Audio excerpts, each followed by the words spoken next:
Eric, I hear you talk all the time about emotional mastery and Stoicism.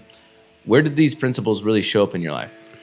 Yeah, that's a good question, and I think this will transform anyone's life. For me, there was an organic connection in my life when my grandma passed away. I'd really started pondering death in a way that I never had. It was really unhealthy at first, and I found some natural ways to sort of leverage it, actually. And it really became a valuable tool for me. It's where memento mori started showing up in my life, this idea that was already a timeless principle. I naturally found an organic lane for it to operate in my life, to sort of help me win moments. But when I really stumbled upon sort of the Stoic philosophy that existed, it was a game changer for me because it validated a lot of the emotions and a lot of the systems that I naturally come up with. I'll tell you a story. This will be a really valuable story for you guys to sink into. There was two great men that existed in history. One was born into the highest, most powerful position imaginable, really born an emperor. And the other man was born a slave, born into the worst position imaginable. Now, both men lived at the height of the Roman Empire about 2,000 plus years ago.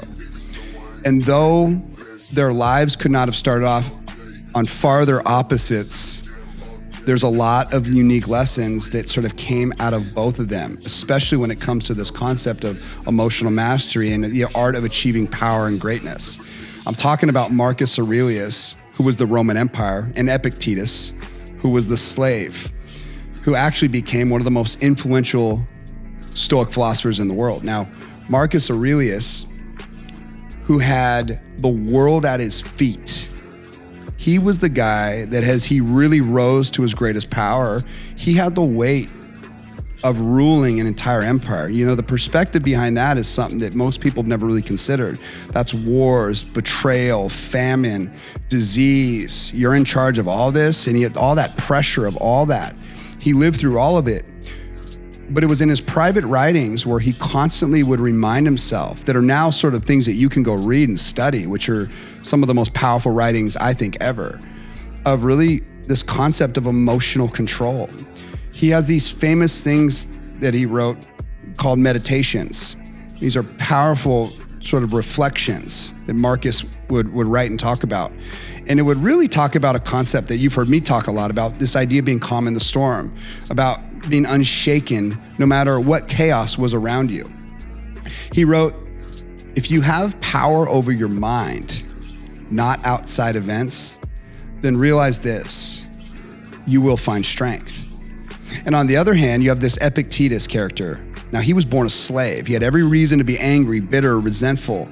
Yet instead, he embraced the same philosophy of emotional mastery as Marcus Aurelius did. Two opposite sides of the world, but he would adopt this principle as a slave. His teachings were all about internal freedom, not shackled from the outside, but sort of free on the inside. And no matter what your external circumstances were, no matter what happens to you in life, you were always in control of one thing, your mind. He said, it's not what happens to you, but it's how you react to it that matters. Now consider these two men, they lived opposite ends of the spectrum, one born into crazy wealth and the other one into oppression and servitude, yet both came to the same conclusion, that if you can control your mind, you can control your emotions, then you can control your life. You can control your happiness. You can control what I love to call your $1 million mindset. So guarded and beautiful and perfect no matter where you're at. Now, these aren't just words. These are the keys to greatness. If a man is born into slavery, can rise above his circumstances to become one of the greatest philosophers to ever live in the history of the world, what excuses do you have? He rose all the way to emperor-like status. He was actually the greatest philosopher that would serve the emperor. He was freed from prison because of his mindset, and he created his reality because of how his mind affected everyone around him. And his mind became contagious to those that would listen and hear. He would transform lives through impact.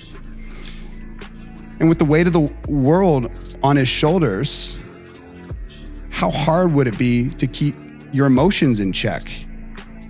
Well, now we have a philosophy that can help you do that. And we, all of us, we can do the same thing. Now, memento mori, something you hear me talk a lot about, this idea that remember, you are mortal. Death is in everything. Death is in all our decisions. Both Marcus Aurelius and Epictetus taught that death is inevitable. Okay, so in knowing this, it should fuel your actions. Death isn't meant to be feared. It's meant to remind you that time is short. So why waste it on petty emotions? In business and life, in every storm we face, emotional control, you guys, it's everything. When you have it, you have everything. The world could be crumbling around you, but if you remain steady, calm, and focused on what matters most, what makes you truly powerful, this is one of the greatest gifts you can have. It's not your title, it's not your wealth or your status, it's your ability to remain unshaken in the storm.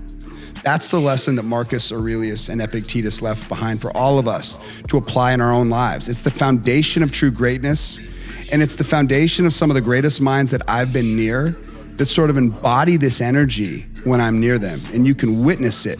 It's amazing. I actually don't think there's any great leader in the world that doesn't embody these characteristics. Trust me when I tell you, this is common practice for people that are in positions of power.